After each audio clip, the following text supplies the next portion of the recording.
नमस्कार दोस्तों, मैं अखिलेश एक बार फिर से आपका स्वागत करता हूं आपके अपने यूट्यूब चैनल पीएससी क्लासेस पे। सवालों का सिलसिला जारी रहेगा कब तक, जब तक आपके एग्जाम में आने वाले आखिरी सवाल तक मैं आपको बता ना दूं, सिखा ना दूं। आप इस चैप्टर को पढ़ते पढ़ते बोर जरूर हो रहे होंगे, सर एक ही चैप्टर कितना दिन तक चलेगा। तो आज मैं इस चैप्टर का अंत करूंगा। कारण ये है कि इस एक्सरसाइज में करीब करीब 15 सवाल है और इसके बाद ये चैप्टर खत्म। इतना क्यों मैं पढ़ा रहा हूँ, इसका कारण ये है कि जब आप एग्जाम में जाएं तो वहां जितने भी सवाल हों, आपसे एक भी सवाल छूटा ना हो कि आप भैया ये तो पढ़े ही नहीं है, है ना। यानी आप सब कुछ पढ़ करके जाएंगे और जितना भी पूर्णांक होगा उस एग्जाम का, उसमें से उतना लाने की कोशिश करेंगे और ये मेरा प्रयास भी है। ठीक है, तो शुरुआत करेंगे। आज इस चैप्टर का अंत करना है और ये एक्सरसाइज दूसरी है। इसमें शुरुआत होगा आपका नंबर 1 से। ठीक है, तो कंप्यूटर महोदय नंबर 1 क्वेश्चन ले आए भैया। किसी संख्या को 4 से भाग देने पर भागफल तथा शेषफल का योग 8 है तथा इनके वर्गों का योग 34 है, संख्या ज्ञात कीजिए। जैसे ही आपने ये सवाल पढ़ा तो आपके दिमाग दिमाग में कुछ ना कुछ तो छपना चाहिए। वो क्या छपना चाहिए कि सर आपने ये बताया है कि डी बराबर क्या होता है, डी क्यू प्लस आर, ये बता रखा है मैंने। इसमें ये क्या होता है, ये होता है भाज्य, अंग्रेजी में बोले तो डिवाइडेड। ठीक है, ये क्या होता है, डिवाइजर यानी कि भाजक। और क्यू क्या होता है, क्यू होता है भागफल। ठीक है, आर क्या होता है, आर होता है शेषफल। इसका अगर आप यूज करना जानते हैं तो लगभग नंबर सिस्टम में कुछ सवाल तो आप बना ही लेंगे।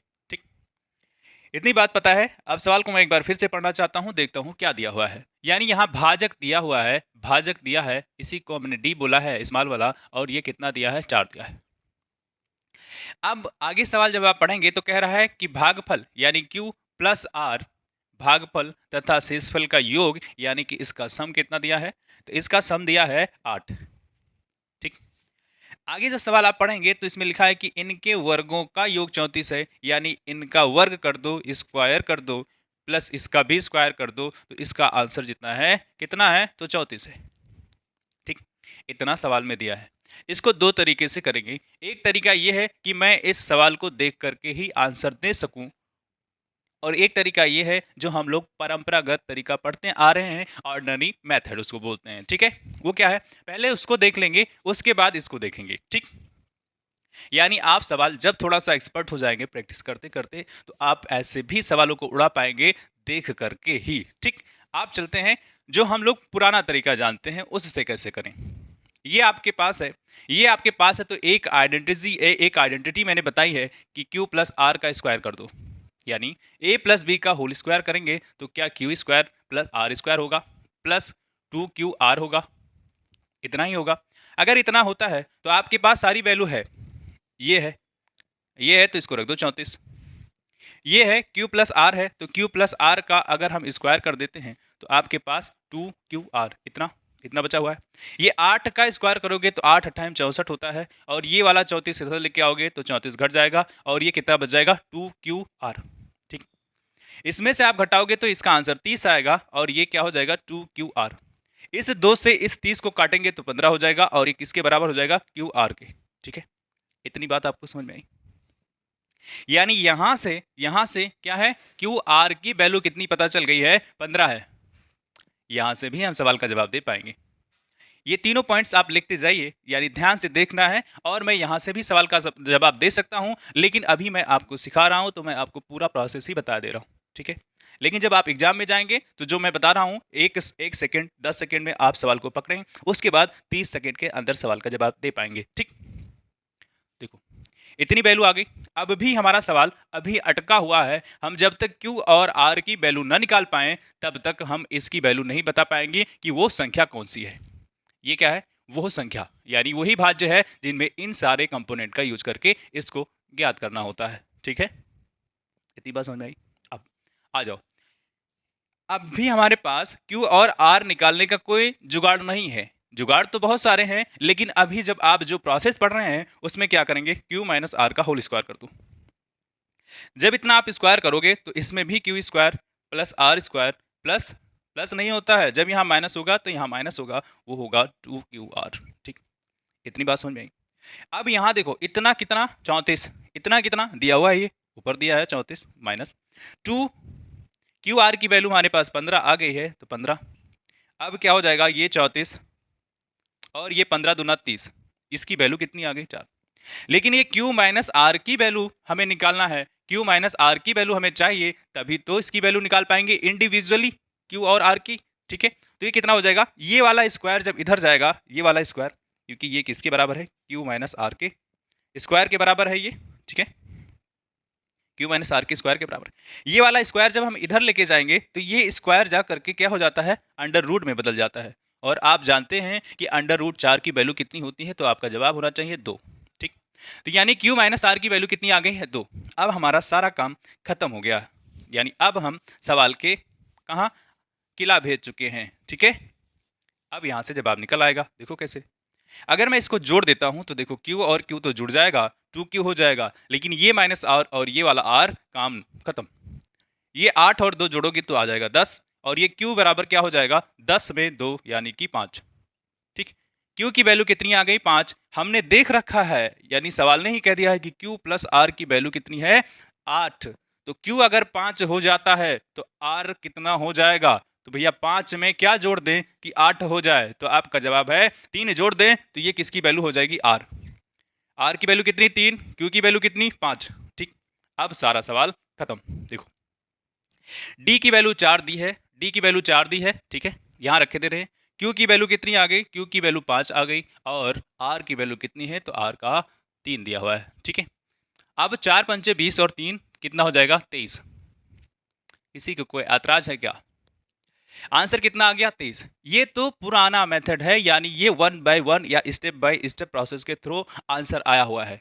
लेकिन एग्जाम में आपको बिल्कुल ऐसा नहीं करना है, थोड़ा सा अपने दिमाग का यूज करना है और सवाल का जवाब देना है। वो कैसे, वो ऐसे। इतना बहुत ज्यादा समय लग जा रहा है ना ऐसे, तो हम करेंगे क्या, आंसर 23 आ गया है, लेकिन हम इसको दूसरे तरीके से देखते हैं और सीखेंगे कैसे हम सवाल को देख करके या थोड़ा सा स्टेप लिख करके ही आंसर दे पाए। ठीक, देखो सवाल में ये दिया हुआ है कि भागफल तथा शेषफल का योग कितना है, 8, यानी Q प्लस R की वैल्यू कितनी है, 8 दी हुई है। ठीक, अब यहीं से एक चीज आप देखो कि इसमें क्या जोड़ें या इनका ऐसा कॉम्बिनेशन क्या हो कि ये वैल्यू 8 आ जाए। तो यहीं आप देखोगे कि 5 और 3 ही ऐसी वैल्यू है जो 8 को ला रही है। ठीक, लेकिन ये चीज, और 4 4 भी 8 होता है, लेकिन अब ये कहाँ से ऐसा तय कर पाएंगे कि 5 और 3 ही 8 होगा। तो आप थोड़ा सा इसमें आगे जाओ, थोड़ा सा आगे जाओ, तो यहाँ देखो क्यू आर कितना, 15, यानी क्यू और आर की वैल्यू कितनी है मल्टीप्लाई में, तो आप देखेंगे 15 है। ठीक, अब यहां से भी देखो कि ऐसा क्या करें कि गुणनफल 15 आ जाए, तो क्यू आर ऐसी वैल्यू होगी 5 और 3 जो 15 लेकर के आएगी। यहां से भी आप थोड़ा थोड़ा आइडिया लगा सकते हैं कि क्यू आर की वैल्यू 5 और 3 ही हो सकती है, इसके अलावा कोई वैल्यू नहीं होगी। तो यहीं से सवाल का जवाब आप दे पाएंगे कि अगर क्यू आर यहां रख दे इस वाले फार्मूले में, तो कहीं ना कहीं ऐसा ही बनेगा और 23 आंसर आ जाएगा। ठीक है, कैसा था सवाल, मजेदार।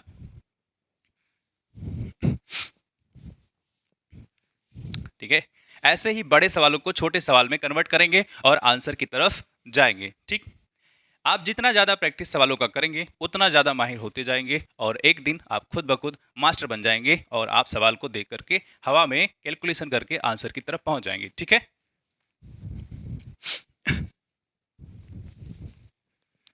और बताइए कैसा है, आज तो संडे है, और संडे हो चाहे मंडे, पढ़ाई तो हमें करनी ही है। अगले सवाल की तरफ बढ़ेंगे। अगला सवाल आपका है क्वेश्चन नंबर 2।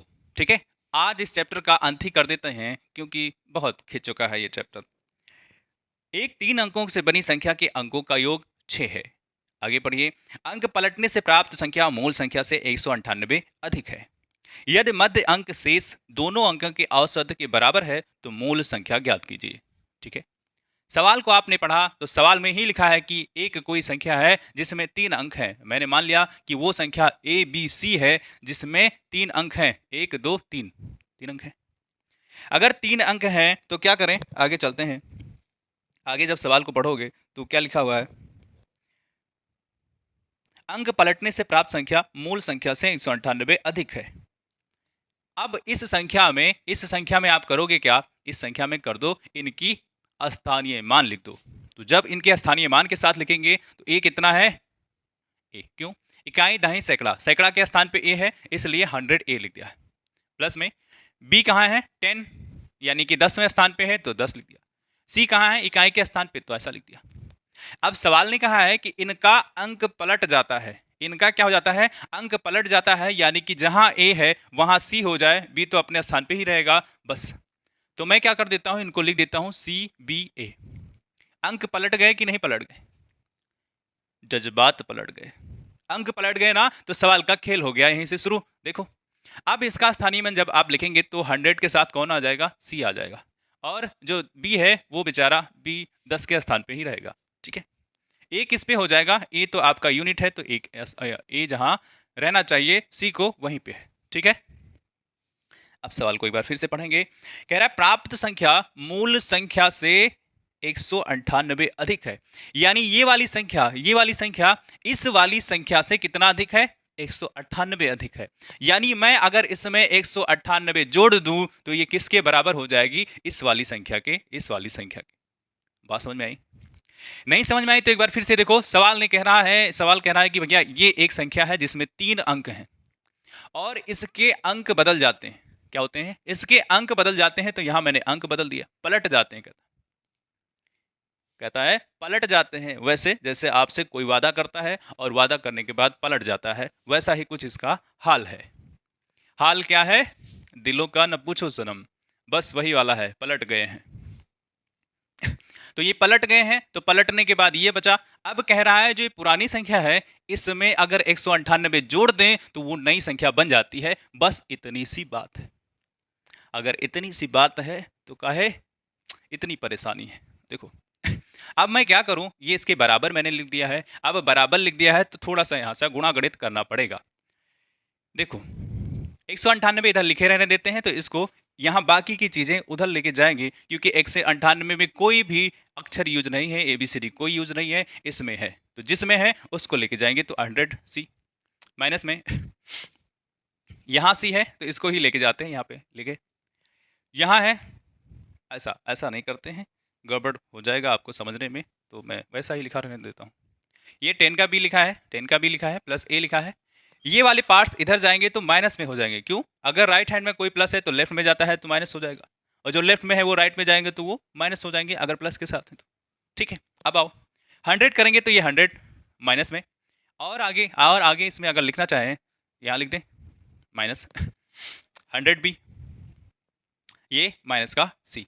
ठीक है, अब देखो कुछ चीजें यहां से कट जाएंगी, कटने के बाद क्या होगा, कटने के बाद होगा क्या, देखो यहाँ ये प्लस का है ये खत्म, ये माइनस का है ये खत्म, ये माइनस का सी और ये, तो यहां से जवाब क्या हो जाएगा, 100 में से एक गया कितना, 99 यानी 99, सी करती मैं मरूं।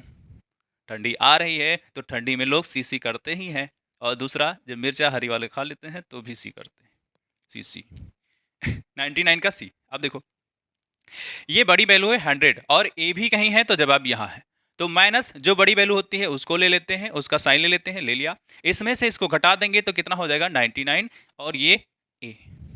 ठीक है, अब ये किसके बराबर है, यहाँ की सारी वैल्यू हम कहाँ लेके उठा लेके चले गए इधर, तो यहाँ बचा कितना, तो आपका जवाब है कि सर 198 बचा है, 198 बचा है ना।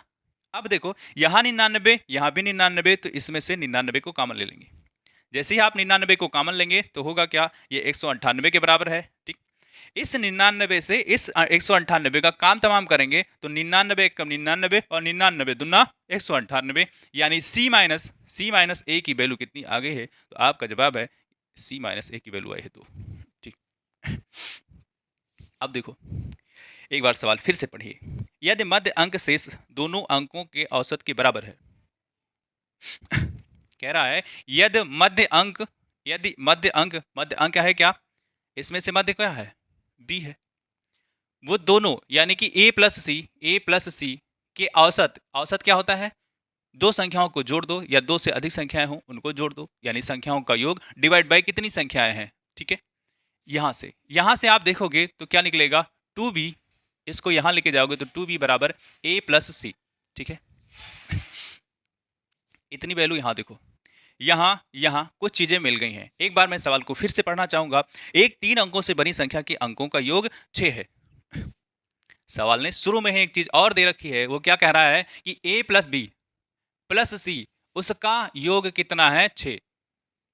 देखो इसको अगर 1 मान लो, इक्वेशन नंबर 1। अब क्या करें, अब हमारे साथ बहुत सारे डेटा है।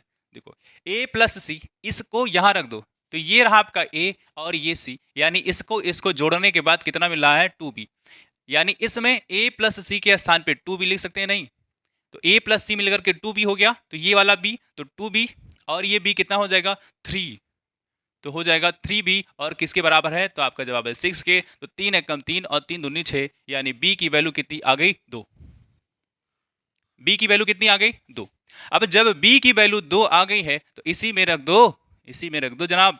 इसी में जब आप रखोगे तो यहां से फिर से a और c की वैल्यू निकल के आएगी। यहां रख दो। देखो b की वैल्यू कितनी है, 2।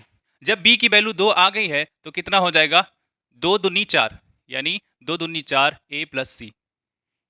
क्या हुआ यहां से, यानी a प्लस सी की वैल्यू 4 है। a प्लस सी की वैल्यू कितनी है, 4 है, और यहाँ c माइनस a की वैल्यू क्या दी हुई है, 2। अब ये वाला इक्वेशन यहाँ लेके आओ, a प्लस सी है, अगर ये जोड़ है तो हम इसको उल्टा भी तो लिख सकते हैं। तो मैं लिख दे रहा हूं इसको c प्लस a और बराबर कितना, 4। c प्लस a बराबर क्या लिख दे रहा हूं, 4। अब देखो, अब इसको आप जोड़ दीजिए। जैसे ही आप इसको जोड़ेंगे तो c और c कितना हो जाएगा, 2c, और ये माइनस का ये प्लस का खत्म। ये 4 2 कितना हो जाएगा, 6, यानी 2 एकम 2 और 2 तिया 6, यानी c की वैल्यू कितनी आ गई, 3। अब देखो c की वैल्यू आपके पास 3 है, b की वैल्यू आपके पास 2 है, तो a प्लस बी प्लस सी बराबर कितना दिया था, 6। अब यहीं से सारी वैल्यू रख दो। अब जब जैसे ही रखोगे तो क्या है, a प्लस बी प्लस में c बराबर कितना, 6, जिसमें से b की वैल्यू कितनी है, b की वैल्यू 2 है, c की वैल्यू कितनी है, तो 3 है, और ये 6 के बराबर है, तो a यहां से नहीं निकल के आ जाएगा। तो a की वैल्यू 2 और 3 5, ये 5 उधर लेके जाओगे तो 6 माइनस 5 ये कितना हो जाएगा, 1, यानी a की वैल्यू कितनी है, 1। अब याद क्या करना था, अच्छा मूल संख्या है क्या, मूल संख्या है क्या, बताओ भैया, मूल संख्या है क्या, a b c सारी वैल्यू रख दो और जो आंसर आ जाए वही मूल संख्या हो जाएगी, ठीक है। a की वैल्यू कितनी, 1, b की वैल्यू कितनी, 2, c की वैल्यू कितनी, 3, यानी मूल संख्या क्या है, तो आपका जवाब है 123। किसी भी ऑप्शन में है तो सी वाला आपका जवाब हो जाएगा 123, ठीक है। मजेदार सवाल था, थोड़ा सा लेंदी सवाल जरूर था, लेकिन आपके दिमाग को झंझना दिया होगा, ठीक है। जितना जल्दी आप सीख जाएं उतना ही जल्दी क्या आप मास्टर बनते चले जाएंगे, किसके, गणित के। गणित कुछ भी नहीं है, गणित सिर्फ और सिर्फ एक खेल है जो आप खेलना अगर जान गए, यानी थोड़ा सा किसी भी खेल में थोड़ा थोड़ा क्या रूल्स और रेगुलेशन होते हैं, उन्हीं रूल्स और रेगुलेशन को डिसिप्लिन के साथ अगर करते हैं तो क्या होता है, क्या होता है, उसमें एक्सपर्ट बन जाते हैं हम लोग। जैसे विराट कोहली है क्रिकेटर, उसकी कंसिस्टेंसी बड़ी अच्छी है, यानी वो बहुत अच्छा प्लेयर है। क्यों, क्यों भाई, क्यों अच्छा प्लेयर है, अच्छी मेहनत करता है अपने बॉडी के साथ, यानी एक्सरसाइज और प्रैक्टिस बहुत करता है, ठीक। जितना ज़्यादा आप प्रैक्टिस करेंगे उतना ही ज़्यादा आप किसी भी फील्ड में, वो मैथ हो या फिर कोई भी सब्जेक्ट हो, उसमें आप माहिर होते चले जाएंगे, ठीक है। अगले सवाल पे चलते हैं। तो अगला सवाल आपका 3 नंबर, 3 है, ठीक। 3 बजाएंगे इसका बीन, ठीक। तो बीन बजा दो, फिर नागिन डांस होएगो। एक परीक्षा में उत्तीर्ण होने वाले छात्रों की संख्या अनुत्तीर्ण होने वाले छात्रों की चौगुनी है। सवाल पढ़ा, थोड़ा सा पढ़ा है तो थोड़े से ही थोड़ा सा काम निकालते हैं। एक जगह उत्तीर्ण लिख लो, एक जगह अनुत्तीर्ण लिख लो, ठीक, इतनी बात लिख ली। एक परीक्षा में उत्तीर्ण होने वाले छात्रों की संख्या अनुत्तीर्ण छात्रों की चौगुनी थी। अगर ये x हो जाती तो ये कितनी हो जाती, तो कहते आप 4x हो जाती। यह क्या 4 गुना नहीं है, तो सवाल थोड़ा सा मजेदार है, ठीक। चलो अब यदि कुल परीक्षार्थी चौगुनी थी, यदि कुल परीक्षार्थी 35 कम है। एक सेंटेंस यहाँ कंप्लीट होता है। तो अगर मैं बोलूं कि कुल कैसे निकालोगे, तो किसी भी स्कूल, किसी भी क्लास में क्या होते हैं, टोटल जितने छात्र होते हैं उसमें से कुछ तो पास हुए होंगे और कुछ फेल हो गए होंगे। अब ऐसा ही यहाँ हाल है। तो अनुत्तीर्ण जितने हुए हैं वो x हैं, उत्तीर्ण कितने हैं, तो आपका जवाब है 4x है। तो मैं पूछूं कुल कितने होंगे, तो कुल कितने होंगे यानी टोटल कितने होंगे, तो 5x। ठीक, एक स्टेटमेंट यहाँ पे खत्म होता है। आगे चलो, जब आगे चलेंगे यहीं से ऐसे आप सवाल को पढ़ेंगे और सवाल से जो सवाल का मर्म है उसको निकाल करके सवाल का आंसर देंगे। ठीक है, तो पहले तो आप सवाल को पढ़ना सीख लीजिए, और जब पढ़ना सीख लेंगे तो पढ़ना भी सीख लेंगे। ठीक है, आगे चलते हैं। यदि कुल परीक्षार्थी 35 कम होते तथा 9 अधिक अनुत्तीर्ण हुए होते, अनुत्तीर्ण कितने हैं x, तो कह रहा है 9 अधिक अनुत्तीर्ण हुए होते, और कुल जितना है, कुल कितना है, इसमें से क्या है, 35 कम, इसमें से 35 कम कर दो, कुल में 35 कम कर दो, और क्या है, जो अनुत्तीर्ण छात्र हैं उसमें 9 अधिक कर दो, तो इनका रेशियो कितना हो जाता है, 2 और 1 का। ऐसा सवाल ने कह दिया है, ऐसा ही सवाल ने कह दिया है। जब ऐसा सवाल ने ही कह दिया है तो सवाल का जवाब आ गया। कैसे, देखो कुल छात्र अब कितने बचे, ये तो पहला स्टेटमेंट था ना, ये सवाल का पहला स्टेटमेंट है। उसके बाद कह रहा है इसमें कुल में से 35 को घटा दो। जब इसको घटा दो तो जो अनुत्तीर्ण छात्र हैं उसमें 9 संख्याएं बढ़ जाती हैं, यानी 9 लोग उसमें बढ़ जाते हैं। अब मैं चाहता हूं, अब कुल कितने बचे, कुल इतने हैं, यानी 5x माइनस 35 कुल है। टोटल संख्या कितनी है, तो 5x माइनस 35, ये दूसरे सेंटेंस में कहा गया है। ठीक, अब देखो, अब इतना कुल है, लेकिन हमें तो उत्तीर्ण चाहिए, क्योंकि जो रेशियो दिया हुआ है सवाल में जो अनुपात दिया है वो उत्तीर्ण का और अनुत्तीर्ण का दिया हुआ है। ठीक है, अब ये कुल है, इसमें से इसको घटा दो। जब इसको घटाओगे तो 5 में से 1 जाएगा, 5x है, डायरेक्ट कर दे रहा हूं मैं, लिखने की जरूरत नहीं है, थोड़ा सा हवा में कुछ चीजें करने के लिए आप सीख लें, है ना। 5x से 1x जाएगा तो 4x हो जाएगा। ठीक है, ये माइनस का 35 है, और इसमें से घटाने की मैं बात कर रहा हूं, तो ये माइनस है तो माइनस इधर भी हो जाएगा, माइनस इधर भी हो जाएगा, माइनस 35, और ये माइनस माइनस कितना हो जाएगा, अरे भैया मैं लिखे दे रहा हूं, आपको टेंशन लेने वाली बात नहीं है, ये मैं घटाने की बात कर रहा हूं, तो मैं घटाऊंगा x माइनस 9, x प्लस 9 को, तो ये हो जाएगा 5x माइनस 35, ये माइनस x और ये माइनस का 9, इसमें से इसमें गया तो ये 4x मैंने लिख दिया है, ये 35, ये माइनस का और ये माइनस का, ये तो 9 5 14 यानी कि 44 हो जाएगा। अब तो समझ में आ गया, अब तो समझ में आ गया ना। ठीक है, अगर आ गया है तो आगे चलते हैं। आगे देखो, अब ये हमारे पास रेशियो है, और रेशियो को अगर मैं थोड़ा सा हेर फेर इसमें कर देता हूं तो आप आंसर की तरफ चलेंगे। ठीक है, थोड़ा सा यहां हो सकता है टाइम ज्यादा लग रहा हो, लेकिन जब एक बार आप सीख जाएंगे ना तो आपको बहुत ही कम समय लगेगा। अगर मुझको बताना ना हो तो मैं इसको 30 से 40 सेकंड के अंदर खत्म कर दूं, लेकिन मुझे तो आपको समझाना है, और उन लोगों के लिए बहुत ही फायदेमंद ये वाली क्लास है जो क्या अभी सीख रहे हैं मैथ को, और जो माहिर हो गए हैं वो क्वेश्चन को देखेंगे और आंसर की तरफ जाएंगे। ठीक है, इस पार्ट को मैं ऐसा लिख दिया हूं, किसी को कोई एतराज तो नहीं है, होनी भी नहीं चाहिए, क्योंकि इतना तो आप पढ़ते पढ़ते मेरे साथ सीख ही गए होंगे। ठीक, अब इसका मल्टीप्लाई इसके साथ हो जाता है और इसका इसके साथ हो जाता है, तो ये 4x माइनस 49, 44 है, 49 नहीं है। कहाँ हो मिस्टर अखिलेश, गलत कर देते हो यार, ये 44। ठीक है, ये जाएगा, आप तो देखोगे 2x मल्टीप्लाई होके लिखेंगे, 2x और ये 2 9 18 यानी कि 18, यहाँ x है और ये 18। ठीक है, इतनी बात, अगर इतनी बात क्लियर है तो आप चलें, तो देखो ये 4x है, ये 2x है, जब इधर का प्लस आएगा इधर तो माइनस बनाएगा, तो 4 में से 2 घट जाएगा तो कितना बचेगा, 2x। ये माइनस 44 है, ये माइनस 44 उधर उठ करके जाएगा तो कितना हो जाएगा, बताइए जी, 8 6 14, 44 ही है, 8 4 12। ठीक है, ये 18 है, और ये माइनस का जाएगा तो प्लस में हो जाएगा, प्लस में 44 हो जाएगा, 8 4 12, ये करीब करीब 62 हो जाएगा, 2x। यहाँ x से इस 2 को काट, 2 से काट दो तो 2 3 6, 2 एकम 2, x 31, x की वैल्यू कितनी आ गई है, 31। ये x बड़ा खतरनाक चीज होता है ना, x girlfriend, x minister, x फलाना, x धमाके, x वही है, x आपकी x है ना, बहुत ही खतरनाक चीज है एक्स। जिंदगी में भी बहुत खतरनाक है और मैथ में तो खतरनाक है। कुछ नहीं होता है तो एक्स ही मान लेते हैं, क्या करेंगे और कुछ हाथ भी तो नहीं है। यानी एक्स की वैल्यू कितनी आ गई है 31। अब सवाल को एक बार मैं पढ़ूंगा और जवाब की तरफ चलूंगा।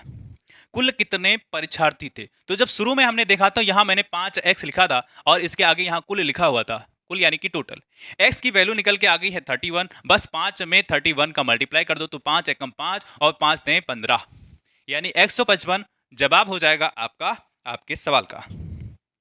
चले, इसका जवाब आ गया कितना 155। जिस भी ऑप्शन में हो आप उसको चुन लीजिए, चुन चुन के मारेंगे, ऐसे ही सवालों को चुन चुन के पढ़ते रहेंगे और मजे करते रहेंगे। जिंदगी में कहीं कहीं सीरियस होने की जरूरत पड़ती है, वैसे मुझे लगता नहीं कि आपको सीरियस होने की जरूरत है। बहुत लोग बहुत ही ज्यादा सीरियस हो जाते हैं, फिर वो आत्महत्या जैसी चीजों को अंजाम दे देते हैं। ठीक है, तो आप बिल्कुल हताश ना हो जिंदगी से। एक रास्ता अगर बंद होता है तो दूसरे रास्ते आपके जिंदगी में हमेशा खुले होते हैं। ठीक है, आगे चलेंगे तो आगे आपका 4 नंबर। 4 नंबर क्या है? कुछ लड़कों के कतारों में इस प्रकार बैठाया जाता है कि प्रत्येक कतार में 8 लड़के हों तो 6 लड़के शेष बच जाते हैं। कह रहा है एक 8 लड़के, कोई लाइन है जिसमें से लड़कों को बैठाया जाता है, जिसमें 8 बैठाएंगे तो 6 बच जाएंगे। गजब, 8 बैठाएंगे तो 6 बच जाएंगे और 10 बैठाएंगे तो 8 बच जाएंगे। कैसा आदमी है भैया। और 12 बिठाएंगे तो 10 बच जाएंगे। 12 बिठाएंगे तो कितने बच जाएंगे? 10 बच जाएंगे। लेकिन 14 बिठाएंगे, 14 लड़के अगर बिठाते हैं तो कोई नहीं बचता है, यानी यही हरामखोर है। ठीक है, आगे कोई लड़का शेष नहीं बचता है। लड़कों की न्यूनतम संख्या कितनी है? इस सवाल का जवाब मैं 10 सेकंड के अंदर आपको देता हूं, वो ऐसे। कितना? 10 सेकंड, इससे ज्यादा नहीं लगेगा। और दूसरा तरीका मैं बताऊंगा, एक तो 10 सेकंड पहला, और दूसरा दूसरा वो मैं आपको बताऊंगा, उसमें एक ज्यादा एक मिनट लगेगा। ठीक, देखो कैसे। जब 8 से 6 को आप घटा दो, अच्छा 10 सेकंड वाला सुन लो, सवाल ने ही उत्तर दे दिया है। जो 10 सेकंड वाला सवाल है वो कह रहा है क्या, इसका सवाल ने ही उत्तर दे दिया है कि वो संख्या 14 से पूरा पूरा कट जाएगी। यही, यानी वो जितने लड़के होंगे वो 14 के मल्टीपल में होंगे। और जैसे ही 14 के मल्टीपल की बात हुई तो आपने क्या करना है, सारे ऑप्शन में देखो, जो 14 से पूरा पूरा कट जाती है वही इसका आंसर हो जाएगा। जो 14 से संख्या पूरा पूरा कट जाती है वही इसका आंसर हो जाएगा। तो पहला ऑप्शन देखते हैं, 238। 238 कट जाएगा कि नहीं? 14 एकम 14 और 14 सते 98, यानी 14 को अगर 17 से मल्टीप्लाई करते हैं तो 238 आ जाएगा और यही इसका आंसर हो जाएगा। ये होता है 10 सेकंड के अंदर आंसर देना, है ना। अब थोड़ा सा डीप में जाते हैं, क्योंकि मैंने बताया है कि मैं इतिहास भूगोल को बताते चलूंगा। कहाँ के? आपके सवाल के इतिहास भूगोल को बताते चलूंगा, तो आपको टेंशन लेने वाली बात नहीं है। ठीक है, सवाल के इतिहास भूगोल को मैं बताते चलूंगा तो आप सीखते चलेंगे। ठीक है, चलते हैं अब थोड़ा सा इसके लेंदी वाले मेथड पे। ठीक, तो 238, देखो पूरा हाथ ही लाल हो गया मेरा। ठीक है, चलते हैं सवाल की तरफ। तो सवाल क्या है? अब क्या करें, 238 है। ठीक है, ये सारी समस्याएं जो लाल पीला हो रहा है, बहुत जल्द मैं इसको खत्म करूंगा। जैसे ही डिजिटल बोर्ड आ जाता है मैं आप लोगों को मजे करा दूंगा इसमें। ठीक है, ये तो इसका आंसर कितना हो जाएगा, ए वाला ही ऑप्शन हो जाएगा। लेकिन मैं आपको सिखा रहा हूं तो मैं आपको सिखाते सिखाते इतना माहिर बना दूंगा कि आप तो लाजवाब हो जाएंगे। देखो कैसे। 8 से 6 घटा दो तो आपका जवाब कितना? 2। 10 से 8 को घटा दो तो फिर जवाब कितना? 2। 12 से 10 को घटा दो तो जवाब 2। देखो क्या सारे में 2 2 आ रहे हैं? क्या सारे स्टेप में 2 2 आ रहे हैं? तो आपका हो गया काम तमाम। आप करोगे क्या? इसका, किसका? जो पहले वाली संख्या है, पहले वाली संख्या है, इसका आप ले लोगे लासा। तो जब आप लासा लोगे तो मैं इसको देख करके ही बता सकता हूं कि इसका लासा कितना होगा। इसका लासा होगा 120। कैसे? ये कैसे आप बता देते हैं? इसका कारण यह है कि मैंने बहुत मैथ पढ़ लिया है, बहुत। जब आप बहुत पढ़ लेंगे तो ऐसे देख करके ही बता देंगे, और जिसको नहीं आता है वो देखे। कैसे लासा निकालेंगे? तो लासा निकालने के लिए इसको 2 से काट रहे होंगे, तो 2 चौक 8, 2 पंचे 10 और 2 छक 12।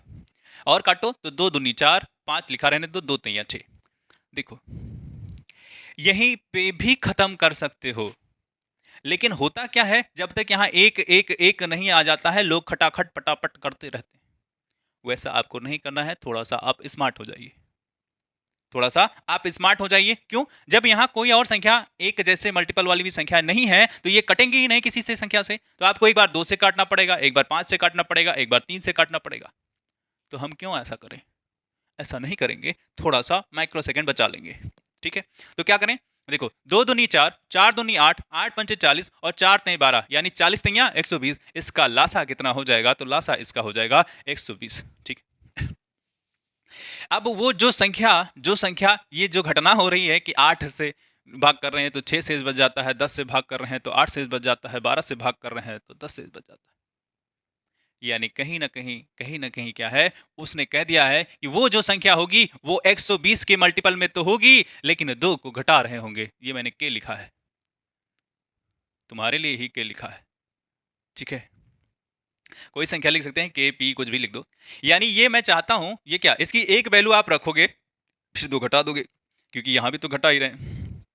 क्या करो, 120 में अगर मैं 1 रख देता हूं, 120 में 1 से मल्टीप्लाई करूंगा तो ये कितना हो जाएगा? ये आप देखोगे 120 में तो कितना, 2 घटा दो 118। अब भी किसी ऑप्शन में नहीं मिलेगा, अब भी किसी ऑप्शन में नहीं मिलेगा। तो आप इस के की वैल्यू 2 रखोगे, तो जैसे ही 2 रखोगे तो 12 दूना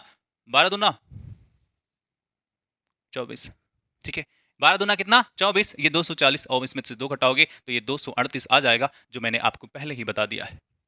जो मैंने आपको पहले ही बता दिया था देख करके ही कि भैया इसका जवाब कितना आ जाएगा, 238 होगा। जी महोदय। जी मोहतरमा, आप बताइए, सही है सवाल? मजा आया?